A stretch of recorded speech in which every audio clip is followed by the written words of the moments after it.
This is to let you know this is also a recording and a video blog at the same time, or should I say vlog, forgive me. So when you hear reference of me actually saying something that is about visual, just use your creative imagination. Thanks very much.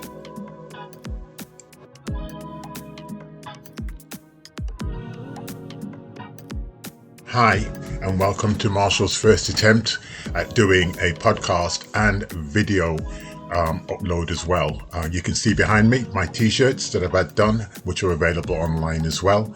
And hopefully some of you would have already seen my website, and I really thank you for taking the time to actually look at it. And for anybody else who hasn't seen it yet, but listening to me for the first time, or listening to the podcast as well, welcome and thank you for taking the time to do whichever one's more convenient for you. I thought I would do it this way instead, rather than just relying on just doing a video blog or just doing a podcast. I try and make this work for your lifestyle, because it's important for me to try and get to as many people as possible and to try and reach out to get some more support for what my interpretation kefir is all about, and probiotics. So until next time.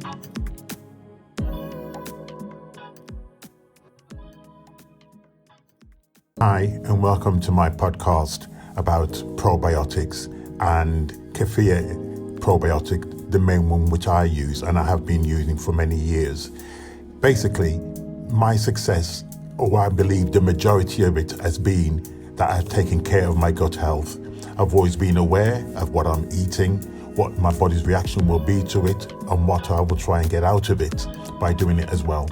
But what we can't avoid is that our gut rules our lifestyle and how we feel every single day.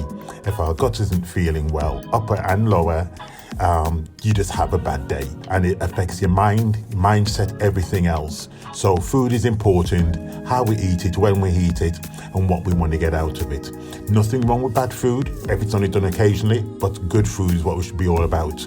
Now, what I focused on was supplements, vitamins and minerals, and in particular, you've heard me say in my two previous podcasts before as well, three, but the first one was just a demo, was I've always taken care of and made sure I've put in the right supplements and nutrients.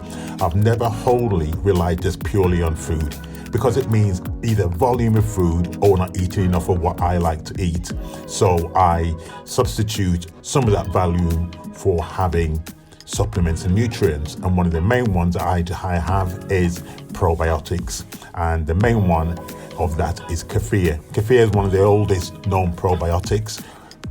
That's in my opinion. There may be others. Please let me know. I'm always learning, but after these many years doing what I'm doing, the results speak for themselves, to the point where my hair, skin, nails, and it doesn't stop you going bald, by the way, but what hair you have, what nails you have, what everything else, good skin, etc., and everything else is down to good probiotics. Our body is making trillions when we're younger, but as we get older, we stop making it. And the one thing that we've all been hearing with the pandemic, with COVID, is the word protein. They've been looking for a key protein that can attack or replicate or in some way help us all to try and beat this wretched virus, and they call it a protein that's helping. So even in the most wickedest of viruses, it is a protein. That protein is a part of a probiotic. Don't get me wrong, I'm not a scientist and I'm not claiming to be, but I'm holistic and well-being, and on that one, I think I am in the right arena to be able to say my little piece, and hopefully one or two of you may find it useful to help you. It's never too late to start investing in probiotics in part of your lifestyle diet, but you must be aware of there are all kinds of different probiotics. Some are good, some are bad, and in my opinion, the bad ones, or the ones that I feel are too much hard work to use, is the dried powder form. Think about it. You got a capsule with maybe 2 million, 3 million, 4 million. I've even seen some with 20 million probiotics. They are dried probiotics. All probiotics need medium of sugar. if it's from milk to make yogurt, they get it from the lactose. And if it's like me, you're using soya, they're getting it from the sugar, the natural sugar within the soya bean as well, which doesn't have as much as lactose. But I worked on my kefir until I got it right, and now they thrive really healthily and keep making me better and better yogurt every time I use them, because they just know how to kick ass and cultivate them and populate themselves. I am taking a culture, turning it into yogurt, and giving out the good news and the good product out to people. And I'm hoping to turn it into a successful business in the future. Excuse the stutter. Now, I have been doing this for many years and it works. I'm hoping that there are a lot of other people like me that can advocate probiotics work. But as we, especially me, I get older, I am training just as much as I'm doing when I was in my 30s, in my 40s and in my 50s. But my results are better now in my 60s, coming up to my 60s, going forward. I'm 61 in March. The reason for being is because my body is making less probiotics in the trillions. Me putting it back in the trillions is waking up my old ones, or my body not recognizing that it's supposed to be on a downward spiral, i.e. you're starting to get old, you don't need this, you don't need that, so therefore you don't need to keep making it. Well, guess what? I keep my body making it. I keep putting in good protein supplements. I keep putting in good vitamins and minerals as well, and they all trick my body in believing, like on my last posting, forever young, because inside my body doesn't recognize that there's some of the enzymes, some of the proteins that should be slowing down are not. If anything, they're boosted. I have noticed I'm not eating as much food, but it's not making any difference. I'm holding steady at just under 17 stone, which I think is 220 pounds, or thereabout anyway. And I maintain that quite healthily. I could drop another 4 or 5 or 7, 8 pounds quite easily and be even leaner. But that's taking me to a place I don't need to be for where I want to live comfortably, unless I was going to do promotional modeling or video work like I've seen some of you fantastic men and ladies do so brilliantly, which I envy, by the way, but I have just not got the nerve for that yet. But who knows? Let's see what the future does.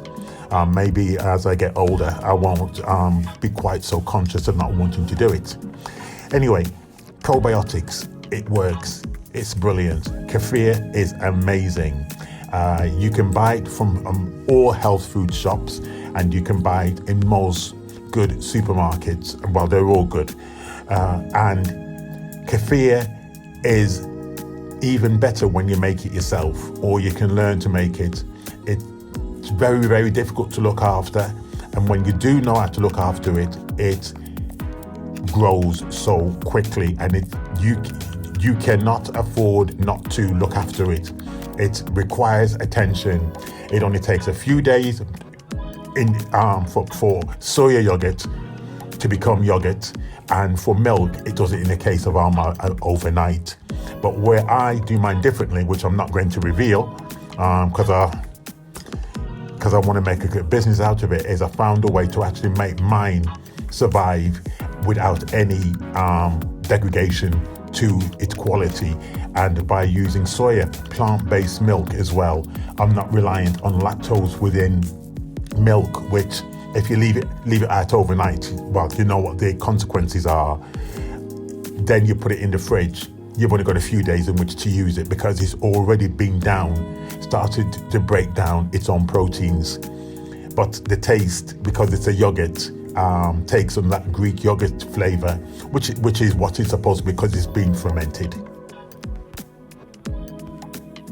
Thank you for listening to me, and hope I've been informative and you've enjoyed the video, which is also on my Instagram and Facebook, and you'll see at the start both they replicate each other, and then obviously the rest of it into a podcast.